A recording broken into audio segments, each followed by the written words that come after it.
नमस्कार प्यारे बच्चों, स्टडी सर जी यूट्यूब चैनल में एक बार फिर से आप सभी का स्वागत है।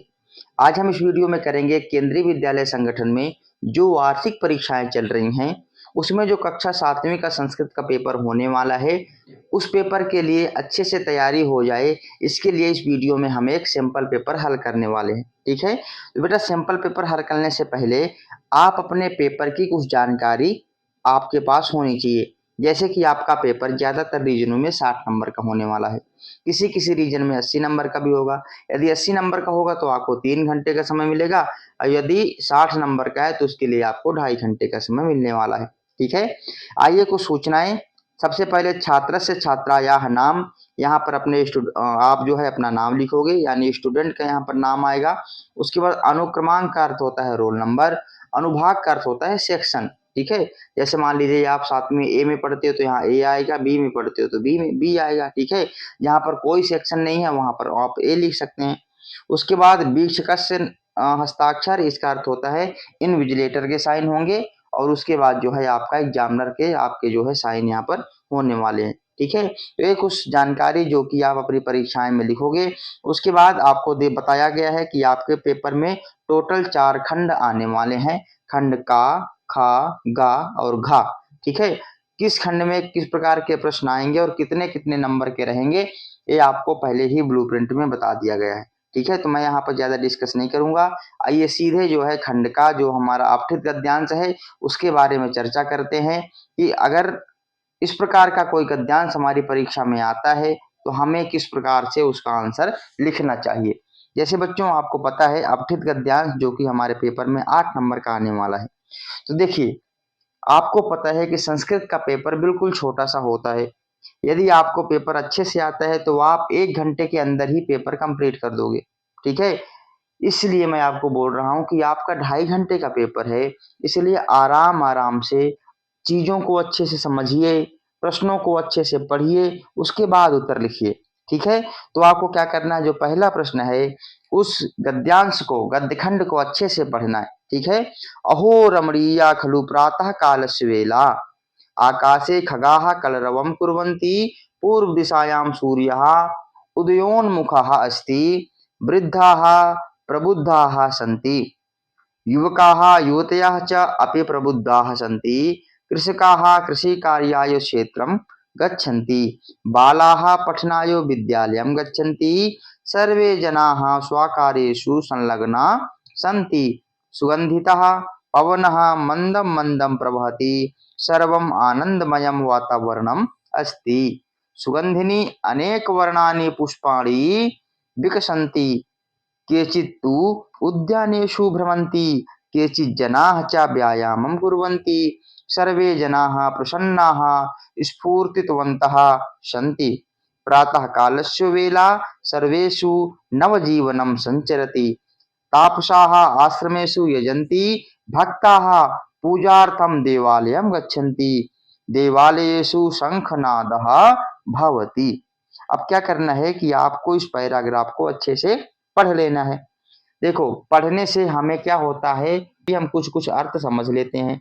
ठीक है, यदि आपने एक बार अच्छे से पढ़ लिया तो आप आसानी से उत्तर दे पाओगे। ठीक है, तो जैसे आपको पता है आपका पहला प्रश्न क्या है बेटा, प्रातः कालस्य वेला कीदृशी भवति, और ये प्रश्न कैसा होने वाला है आपका, एक पदेन, यानी एक पद में आपको उत्तर देना है। देखिए कई रीजनों में क्या होता है बेटा कि इस प्रश्न के लिए भी आपको विकल्प दे दिए जाते हैं। ठीक है, अगर विकल्प दे दिया गया तो बहुत अच्छी बात है, अगर विकल्प नहीं दिया गया तो हमें कैसे उत्तर ढूंढना है, यहाँ पर आप ध्यान से देखिए। आपको क्या करना बेटा, पहले प्रश्न पढ़िए, प्रातः कालस्य वेला कीदृशी भवति। ठीक है, अब क्या करना बेटा, इससे मिलती जुलती लाइन आपको अपने पैराग्राफ में ढूंढना है। ठीक है, तो देखिए बेटा जब आप उससे ढूंढोगे तो लिखे ना, प्रातः कालस्य वेला रमणीया खलु, दिख रहा है आपको, मिलती जुलती लाइन है। आपको क्या करना है बेटा, इस मिलती जुलती लाइन में आपको एक पदेन आंसर ढूंढना है। एक पदेन कैसे ढूंढना है बेटा, जो प्रश्न में जो शब्द दिए गए हैं वो प्रश्न आपको नहीं लिखने, जैसे प्रातः काल, प्रातः काल से यहाँ काट दीजिए, वेला है वेला भी हटा दीजिए।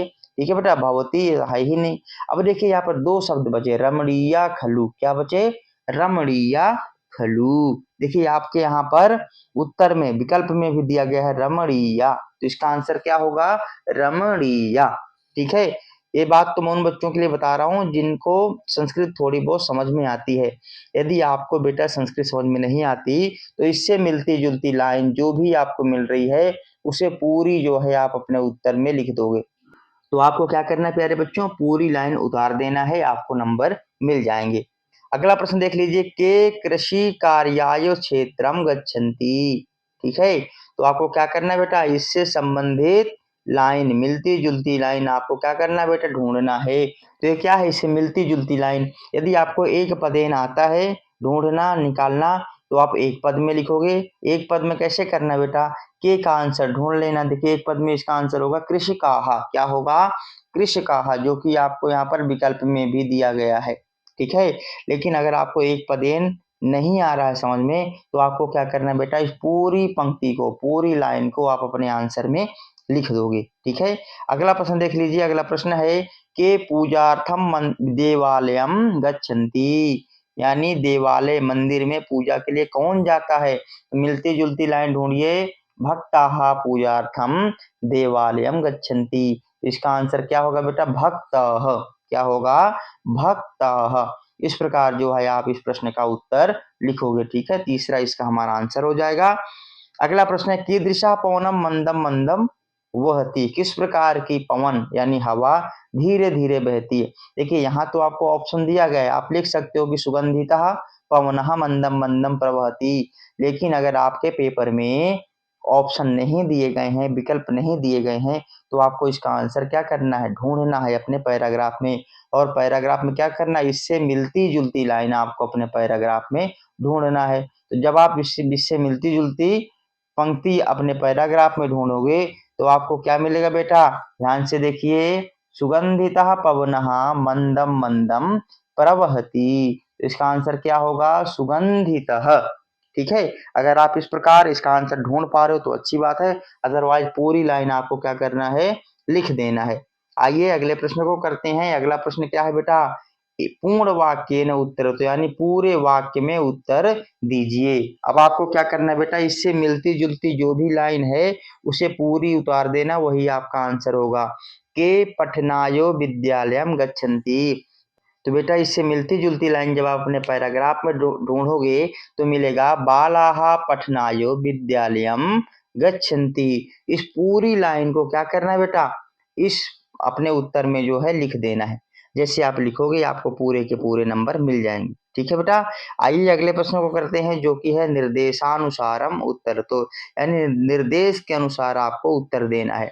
अब देखिए, तापसाः आश्रमेषु यजन्ति, अस्मिन वाक्य किम क्रियापदम, तो बेटा क्रियापद वाक्य के हमेशा पीछे रहती है। ठीक है, जो सबसे अंतिम में होती है वो होती है क्रियापद। और याद रखना बेटा, क्रियापद ती तह अंति सी थह तह आमी आवह आमा, तो इस प्रकार आप जो है क्रियापद ढूंढ सकते हो। फिर भी अगर आपके दिमाग में कोई बात ना आ रही हो बेटा, तो क्रियापद हमेशा क्या होता है बेटा, अंत में होता है। कहाँ होता है, अंत में होता है, और अंत में क्या है, यजंती। ठीक है बेटा, आगे देखिए, भक्ताः पूजार्थम देवालयम गच्छन्ति, इस वाक्य में कर्तृपद यानी कर्ता कौन है, तो बेटा याद रखना, कर्ता पहले होता है और क्रिया हमेशा अंत में होती है। ठीक है, तो यहाँ कर्ता कौन है बेटा, हमारा भक्ताः, कौन है, भक्ताः।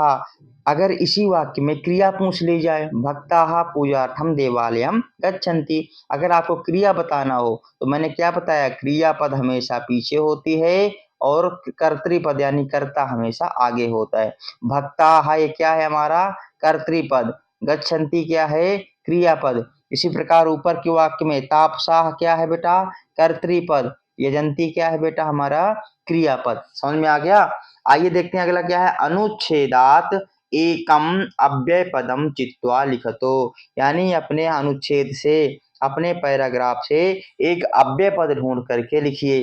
तो देखिए अव्यय पद मैं आपको बता दूं, अव्यय पद बहुत सारे होते हैं, लेकिन जो सरल है जैसे च, न, ठीक है, ये क्या है, सारे अव्यय पद। तो सबसे पहले इस सरल वालों को ढूंढिए। देखिए क्या लिखा है, च, च, दिख रहा है ना आपको, च च दिख रहा है ना, यही क्या है बेटा, आपका अव्यय पद है।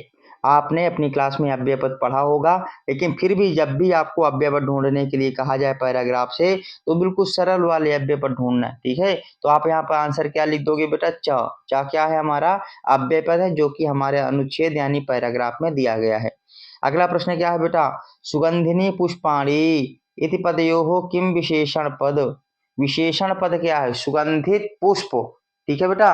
विशेषण क्या है, सुगंधित यानी खुशबूदार, ठीक है बेटा। सुगंधिनी क्या है बेटा, यहाँ पर विशेषण है, और पुष्पाणी क्या है, विशेष है, ठीक है। तो इस प्रकार जो है आपका पहला प्रश्न कंप्लीट हुआ। दूसरा प्रश्न देखते हैं, जो कि है रचनात्मक कार्यम। और अपने स्क्रीन में जो आप चित्र देख पा रहे हो ना, यही आपके फाइनल पेपर में भी छपने वाला है। ध्यान से देख लो बेटा, यही चित्र आपके पेपर में छपने वाला है, ठीक है। ऊपर में एक मंजूषा दी गई है, खगाः विक्षन्ति कूजन्ति कमलानि चित्रपतंगाः उदेति सूर्यः क्रीडन्ति बालाः डयन्ते, ठीक है। यहाँ पर क्या कहा गया है कि आपको चित्र को देख करके 3 वाक्य बनाइए, लेकिन ज्यादातर रीजनों में 5 वाक्य बनाने के लिए आता है। तो प्यारे बच्चों, आपको इस प्रश्न में क्या करना है, 5 वाक्य बनाने हैं। मैं फिर से बता रहा हूं कि आपका पहला वाक्य होना चाहिए बेटा, इदम चित्रम अस्ति। क्या लिखोगे पहला वाक्य, इदम चित्रम अस्ति। दूसरा वाक्य आप हमेशा बनाइए, इदम चित्रम सुंदरम अस्ति। इन 2 वाक्यों को तो आप रट लीजिए, ठीक है। इदम चित्रम सुंदरम अस्ति।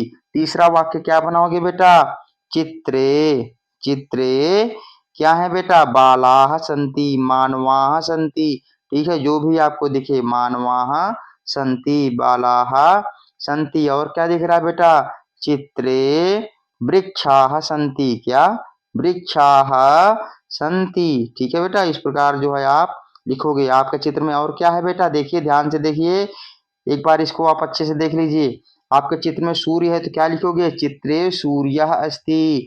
आपके चित्र में कमल दिया हुआ है तो चित्रे कमलानि सन्ति। खगाः, चित्रे खगाः सन्ति।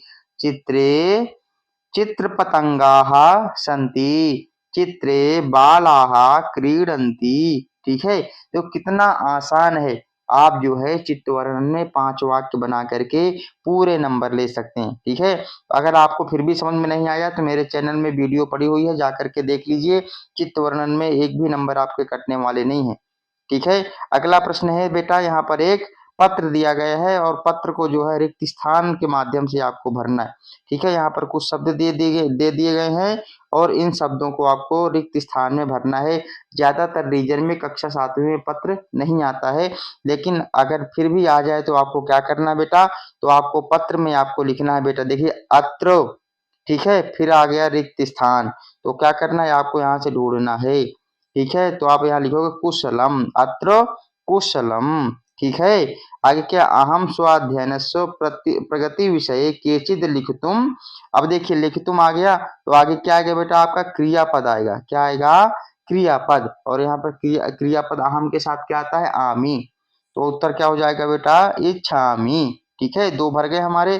तीसरा क्या है बेटा, अधुना मम शिक्षण कार्यम तु। इस समय तो मेरा जो शिक्षण कार्य है, कैसे बेटा, नियमेनो, नियम से आरभ्यो, मैं करता हूं, यानी मैं नियम से पढ़ाई करता हूं। 3 हो गए। आगे देखिए बेटा, चौथे में क्या है हमारा, अहम प्रतिदिनम सार्ध चतुर्वादने उत्तिष्ठामि, षटवादन पर्यंतम पठितानाम पाठानाम।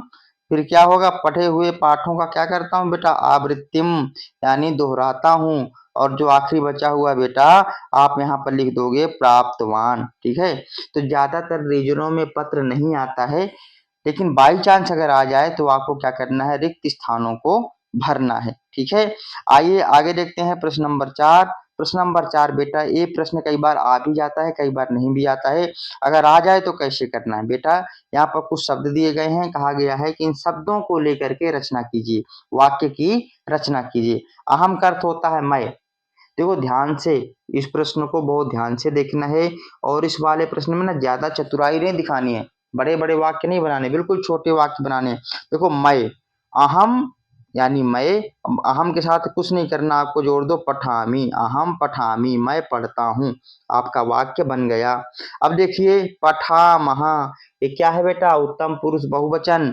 ठीक है, तो पठामा दे दिए तो अहम आवाम वयम यहाँ जोड़ दो, क्या लिखोगे, वयम, वयम पठामह, अहम पठामी, वयम पठामह। अद्य का अर्थ क्या होता है बेटा, आज। अद्य का अर्थ क्या होता है, आज। अद्य क्या है बेटा, लिखो अद्य रविवार, रविवासरः अस्ति, अद्य रविवासरः, इतना भी लिख दोगे तो काम हो जाएगा। जो भी दिन रहे, ठीक है, मान लीजिए सोमवार रहेगा तो सोमवासरः, मंगलवार रहे तो मंगलवासरः, ठीक है, बुधवार रहे तो बुधवासरः, गुरुवासरः, शुक्रवासरः, शनिवासरः। ठीक है, अगर अद्य शब्द आ जाए तो वाक्य क्या बनाओगे, बस दिन का नाम लिख दो, काम हो जाएगा आपका।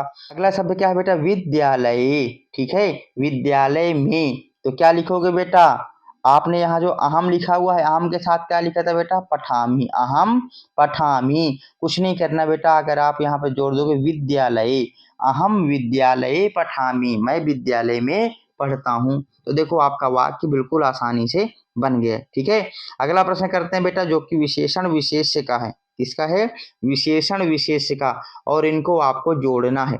देखो बेटा, विशेषण विशेष में समानता होती है, कैसे करना है आपको, देखिए यहाँ पर दिया ना मौलिक, तो आगे क्या है बेटा, मौलिक के आगे क्या लगा हुआ है, विसर्ग लगा हुआ है, तो आपका जो उत्तर होगा बेटा वो भी विसर्ग वाला होगा। देखिए मौलिक अधिकार, उत्तर दिख रहा है आपको। आगे देखिए बेटा, सर्वेशाम, तो इसका उत्तर क्या होगा, देखो बेटा बाल का नाम, देखो शाम नाम, मिल रहा ना, मिलता जुलता। आगे देखिए ऐशा, अंत में बड़ा आ है ना, तो देखिए अल्पवयस्का।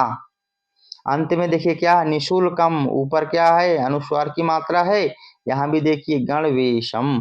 ठीक है, तो इस प्रकार क्या करोगे, मिलते जुलते जो है उत्तर आप टिक करोगे। ठीक है, विशेषण विशेष में।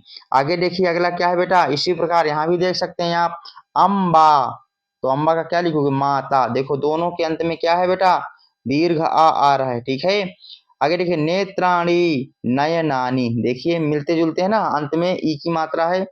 आगे देखिए पशवः, क्या लिखोगे बेटा, जंतवः, शिलायाम को क्या लिखोगे, प्रस्तरे। ठीक है, तो इस प्रकार जो है आप अपना आंसर लिखोगे। फिर से देख लो बेटा, शिलायाम का क्या लिखोगे, प्रस्तरे, पशुवः का जंतवः, अम्बा का माता, नेत्राणी का नयनानी। अगला प्रश्न बेटा, प्रश्न संख्या 7, जिसमें क्या कहा गया है कि आपको विलोम पद ढूंढ करके लिखना है। तो देखो अधा का अर्थ होता है नीचे, अंतः का अंदर, उच्चई का ऊंचा, दुर्लभम का दुर्लभ। ठीक है बेटा, इसमें देखिए ऊपरी का होता है ऊपर, बही का होता है बाहर, निश्चय नीचे, सुलभम होता है सुलभ। तो देखो बेटा सुलभम दुर्लभम। ठीक है, उच्चई हो नीचई हो, बही अंता, ऊपरी अधा। ठीक है, इसमें तो बिल्कुल क्या क्रम से ही दे दिया गया है। ठीक है, आपको इस प्रकार जो है इसका आंसर लिख देना है। अगला प्रश्न क्या है, अगला प्रश्न में कहा गया बेटा कि लिंग, विभक्ति और वचन बताना है। कुछ आपको शब्द दिए जाएंगे, उन शब्दों में कौन सा लिंग है, कौन सी विभक्ति है, उसमें कौन सा वचन है, आपको बताना है। देख लीजिए, सबसे पहले यहाँ पर दिया गया पिता। अब आपको पता है बेटा संस्कृत में 3 लिंग होते हैं, पुल्लिंग, स्त्रीलिंग और नपुंसक लिंग। तो पिता क्या है बेटा, पुल्लिंग शब्द है। कैसा शब्द है बेटा, ये पुल्लिंग शब्द है। और ये क्या है बेटा, हमारा प्रथमा विभक्ति है। कौन सी विभक्ति, प्रथमा विभक्ति का एक वचन है, पिता, पितरौ, पितरः, इस प्रकार इसके रूप चलते हैं। ठीक है, अगला शब्द क्या है बेटा, कन्याः। क्या है, कन्याः, जैसे बालिका, बालिके, बालिकाः, कन्या, कन्ये, कन्याः। ये क्या है बेटा, कन्या, आपको सुनते ही पता चल जाएगा ये तो स्त्रीलिंग का शब्द है। ठीक है, और इसमें भी बेटा प्रथमा विभक्ति है, लेकिन इसमें क्या है, आपका बहुवचन है। क्या है, बहुवचन है। ठीक है, इस प्रकार जो है आप इसका उत्तर लिख दोगे। अगला प्रश्न है प्रश्न संख्या 9, जिसमें बेटा आपको संधि विच्छेद करना है। संधि विच्छेद बहुत ही महत्वपूर्ण है, आपके पेपर में आने वाली है। ठीक है, देखो कार्यार्थम, तो कार्य जमा में क्या होगा बेटा, यहाँ पर आंसर अर्थम। क्या होगा, अर्थम। आपके जिन पाठों में संधि दी गई है, ज्यादा पाठों में नहीं है, 1 या 2 पाठों में संधि के प्रश्न है, उनको अच्छे से देख के जाना, वहीं से आने वाली है। ठीक है, अगला प्रश्न क्या है, अपिवम, तो इसे अलग अलग कैसे करोगे बेटा, अपी, क्या करोगे, अपी जमा एवं, यण संधि है। ठीक है, आगे देखिए क्या, स्व सोदर पूर्ति ही, इसको अलग अलग कैसे करोगे, स्व जमा में उदर पूर्ति, क्या लिखोगे, उदर पूर्ति। ठीक है, यहाँ पर थोड़ा सा मिस्टेक दिया गया, उदार पूर्ति लिखा हुआ है, लेकिन आंसर क्या होगा, उदर पूर्ति। ये भी क्या है, आपकी यण संधि है। ठीक है, आइए बेटा करते हैं प्रश्न संख्या 10, जिसमें कहा गया है कि सही पद को ढूंढ करके रिक्त स्थान भरो। तो आपको पता है नमः के योग में कौन सी विभक्ति होती है, चतुर्थी विभक्ति होती। कौन सी होती है बेटा, चतुर्थी विभक्ति। तो आपका आंसर क्या होगा, हरये नमः। आगे आपने पढ़ा है बेटा परितः के योग में कौन सी विभक्ति होती है, द्वितीय विभक्ति। और द्वितीय विभक्ति में क्या होगा बेटा, ग्रामम। ग्रामम परितः क्षेत्राणि सन्ति। अगला प्रश्न क्या है बेटा, ऊपरी। और ऊपरी के अर्थ में कौन सा होता है बेटा, षष्ठी विभक्ति होती है। कौन सी विभक्ति, षष्ठी विभक्ति। तो आंसर क्या होगा, मंचस्य ऊपरी अभिनेताः अभिनयम करोति। और बेटा जो आखिरी है बेटा उभयतः। उभयतः के योग में भी द्वितीय विभक्ति होती है। तो आपका आंसर यहाँ पे क्या होना चाहिए, पितरम। क्या होगा, पितरम। याद रखना, नमः के अर्थ में चतुर्थी, परितः के अर्थ में द्वितीय, ऊपरी के अर्थ में षष्ठी और उभयतः के अर्थ में भी द्वितीय विभक्ति का प्रयोग होता है। आइए बेटा करते हैं प्रश्न संख्या 11। और प्रश्न संख्या 11 में क्या कहा गया है, नीचे दिए गए रेखांकित पदों का प्रश्न निर्माण करना है। आपको क्या करना है, प्रश्न निर्माण। और प्रश्न निर्माण आपके पेपर में आने वाला है।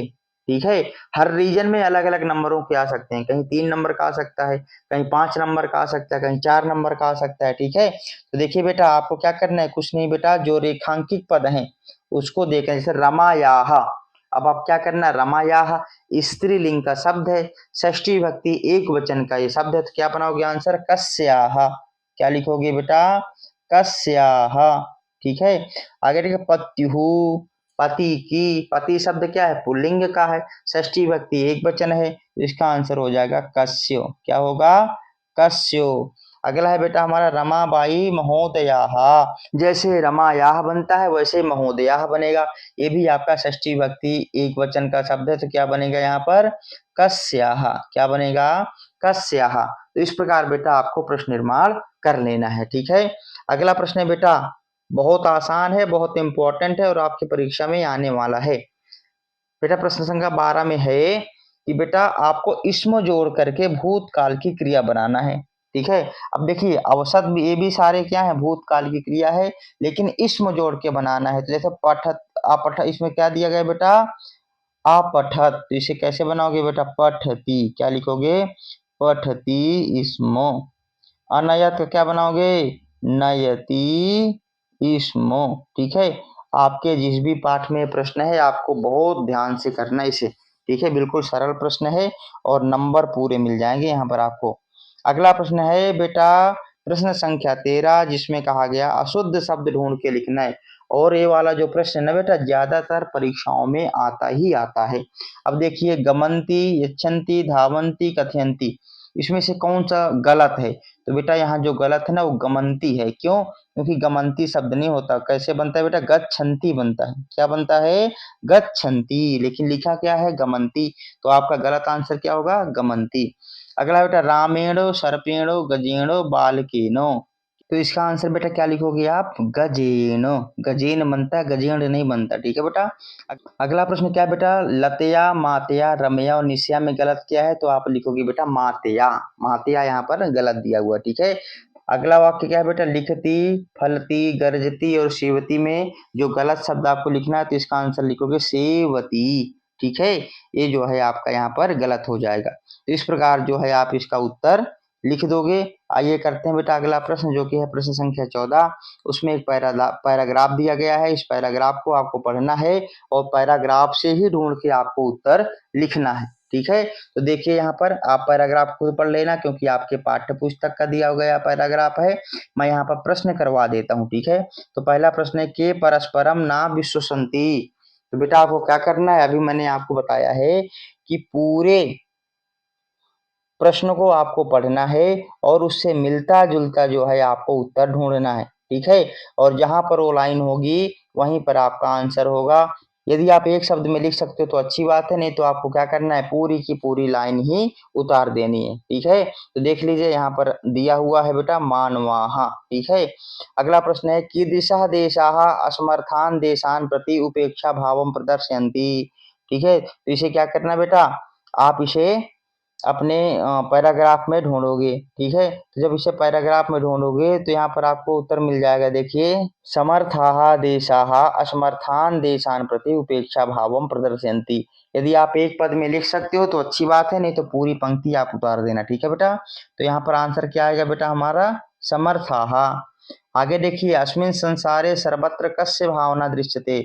इस संसार में सभी लोग कैसी भावना से एक दूसरे को देखते हैं। तो आप यहाँ पर देख सकते हो बेटा, अस्मिन् संसारे सर्वत्र विद्वेषस्य शत्रुतायाः हिंसायाः भावना च दृश्यते। पूरी पंक्ति आपको उतार देना है। ठीक है, तो यहाँ पर आप देख लीजिए, यहाँ पर इसका आंसर क्या हो जाएगा, विद्वेषस्य। ठीक है, अगला प्रश्न क्या है, अस्माभिः सर्वैः परस्परम वैरभावम अपहाय किम स्थापनीयम। इसका आंसर क्या होगा बेटा, विश्व बंधुत्वम। ठीक है, आप अपने पैराग्राफ में भी इसे जब ढूंढने जाओगे तो आपको यहाँ पर क्या मिलेगा बेटा, अंतिम वाली पंक्ति, अस्मात् अस्माभिः परस्परम वैरभावम अपहाय विश्व बंधुत्वम स्थापनीयम। ठीक है, तो आप एक पदेन में भी लिख सकते हो। अगर एक पदेन में कोई दिक्कत है तो आपको क्या करना है बेटा, पूरे वाक्य में लिख देना है। अगला प्रश्न क्या है बेटा, का महती आवश्यकता, किसकी महती आवश्यकता है वर्तमान में। तो आपको क्या करना है, इस पंक्ति को अपने पैराग्राफ में ढूंढना है और जो भी मिलती जुलती पंक्ति आपको मिल जाए उससे क्या करना है बेटा, आपको उतार देना है। उससे क्या होगा, आपको पूरे के पूरे नंबर आपको मिल जाएंगे। ठीक है बेटा, इयं महती आवश्यकता वर्तते यत् एकः देशः प्रेण देशेन सह निर्मल हृदयेन बंधुतायाः व्यवहारं कुर्यात्। यहाँ तक का क्या करना है बेटा, आपको इस जो है प्रश्न के उत्तर में पूरा का पूरा उतार देना है। ठीक है, आइए करते हैं यथा निर्देशम उत्तरम। यहाँ पर क्या दिया गया बेटा, सूर्यस्य चंद्रस्य च प्रकाशः सर्वत्र समान रूपेण प्रसरति। इस वाक्य में बेटा क्रियापद आपको बताना है। क्या बताना है, क्रियापद। और मैंने आपको बताया था क्रियापद हमेशा कहाँ होता है, अंत में होता है। तो आपका आंसर क्या होगा, प्रसरति। ठीक है, अगला प्रश्न क्या है, मानवाः परस्परम न विश्वसन्ति। इस वाक्य में आपको क्या बताना, कर्तृपद यानी कर्ता बताना है। और मैंने आपको बताया था कि कर्ता हमेशा शुरू में होता है। ठीक है, तो इसका उत्तर क्या लिखोगे बेटा, मानवाः। अच्छा देखिए, अगर इसी वाक्य में आपको क्रिया बतानी होती तो क्या बताओगे, क्रिया हमेशा पीछे होती है, तो क्रिया क्या हो जाएगी, विश्वसन्ति। समझ में आ गई बात। आगे देखिए, अनुच्छेद से एक आपको क्या करना, अव्यय पद ढूंढ के लिखना है। तो मैंने आपको बताया था बिल्कुल सरल सा, आपको अव्यय पद ढूंढना है। देखिए यहाँ पर चा दिख रहा है ना, ये चा आप यहाँ लिख दी। चा क्या है, आपका अव्यय पद है। ठीक है, क्योंकि चा ना ये पैराग्राफ क्या करते हैं, हर पैराग्राफ में आपको देखने को मिल जाएंगे, इसलिए सरल सा अव्यय पद ढूंढ के आपको लिख देना है। ठीक है, अगला प्रश्न क्या है, असमर्थान देशान इति शब्दयोः विशेषण पदम कौन का। विशेषण क्या है बेटा, विशेषण है आपका असमर्थान, देशान क्या है बेटा, आपका विशेष्य है।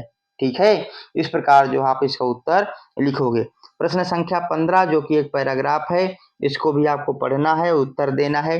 पैराग्राफ आप खुद पढ़ लेना, मैं यहाँ पर क्या कर रहा हूँ बेटा, आपको जो है सीधा एक पदेन उत्तर में ले चलता हूँ। ठीक है, तो प्रश्न क्या है, वृक्षे एका का प्रतिवसति स्म। ठीक है, तो अब क्या करना है, आपको यहाँ पर ढूंढना है। देखो, एकस्मिन् वृक्षे एका चटका प्रतिवसति स्म। तो आंसर क्या आएगा बेटा, आपका चटका। अगर नहीं मिल रहा है एक पद तो आपको क्या करना है, पूरी लाइन उतार देना है। यहाँ तो आसान है क्योंकि यहाँ विकल्प दिए गए हैं। कई जगह जो है आपको विकल्प नहीं मिलने वाले। ठीक है, क्योंकि इन प्रश्नों में विकल्प नहीं दिया जाता है। यहाँ पर क्योंकि अभ्यास के लिए करवाया जा रहा है इसलिए विकल्प दिया गया है। ठीक है, आगे देखिए, कहा शाखाम सुंडेन अत्रोड़यतो। इसको क्या करना है, मिलती जुलती लाइन को आप जो है अपने पैराग्राफ में ढूंढोगे। ठीक है, जब पैराग्राफ में ढूंढोगे तो आंसर मिलेगा गजह। क्या मिलेगा आपको आंसर, गजह। अगला बेटा, मंडूकस्य नाम किम। मंडूक यानी मेढक का नाम क्या था, तो आप लिखोगे मंडूकस्य नाम मेघनादः। क्या नाम था मेढक का, मेघनाद। ठीक है, तो इस प्रकार जो है आप आंसर लिखोगे। अगला है, कह पतितः मृतः च।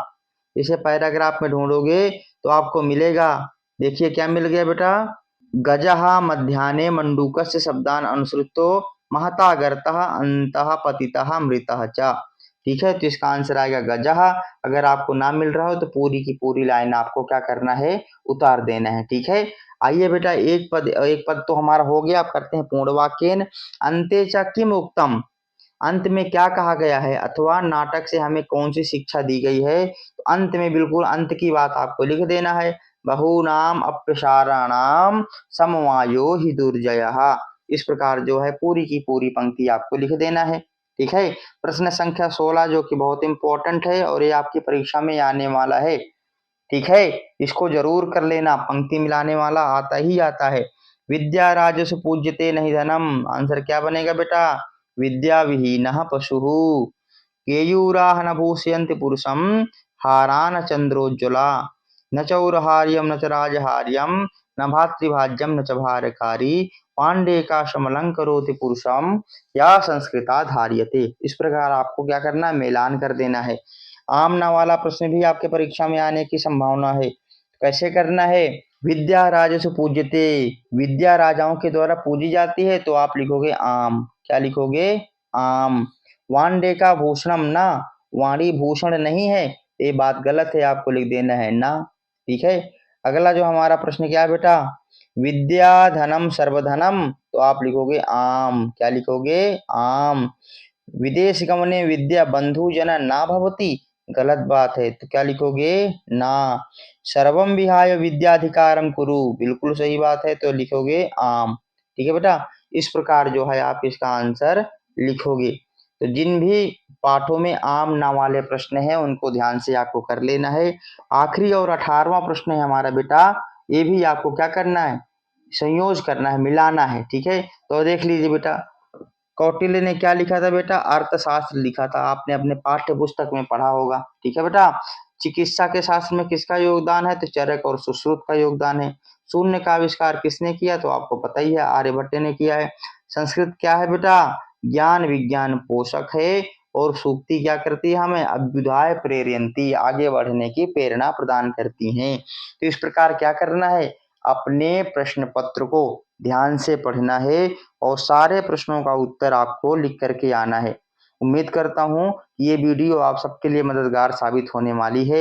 यदि अभी तक आपने हमारे चैनल को सब्सक्राइब नहीं किया है तो कृपया हमारे चैनल को सब्सक्राइब करें। वीडियो देखने के लिए आप सबका बहुत बहुत धन्यवाद। और ध्यान रखना, जब आपकी परीक्षा हो जाए तो आप कमेंट में बताना कि आपका पेपर कैसे हुआ है। ठीक है, वीडियो देखने के लिए बहुत बहुत धन्यवाद।